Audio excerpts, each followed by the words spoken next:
এই গরমে ভরপুর সবজি দেওয়া একটা নরম তুলতুলে টিফিন খেয়ে দেখুন, দারুণ লাগবে। প্রথমে এক বাটি সুজি নিয়ে সেই বাটির হাফ বাটি টক দই আর সামান্য জল দিয়ে একটা ব্যাটার তৈরি করে 5 মিনিটের জন্য ঢাকা দিয়ে রেখে দিন। 5 মিনিট পর দেখবেন সুজি অনেকটা জল টেনে নিয়েছে। সামান্য একটু জল ঢেলে ভালো করে মেখে ব্যাটারটাকে নরম করে নিন। এবার ক্যাপসিকাম, টমেটো, পেঁয়াজ, কাঁচা লঙ্কা কুচি, গাজর, ধনেপাতা এগুলোকে দিয়ে দিন। ওপর থেকে আদা কুচি, চিলি ফ্লেক্স ও পরিমাণ মতো নুন দিয়ে ভালো করে মেখে এটাকে রেখে দিন। এবার কালো শস্য, কারি পাতা তেলের মধ্যে ভেজে সুজির ব্যাটারের মধ্যে দিয়ে দিন, ভালো করে মেখে নিন। এবার একটা কড়াইতে জল গরম করতে বসান আর যে থালায় বানাবেন সেই থালার মধ্যে সামান্য তেল দিয়ে দিন। এবার সুজির ব্যাটারের মধ্যে 1 প্যাকেট ইনো ঢেলে ভালো করে মাখিয়ে তেল মাখানো থালাতে ঢেলে দিন।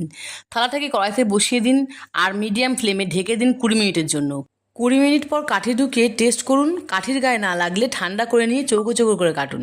ব্যাস, আমার রেডি কত নরম তুলতুলে সুজির ধোকলা।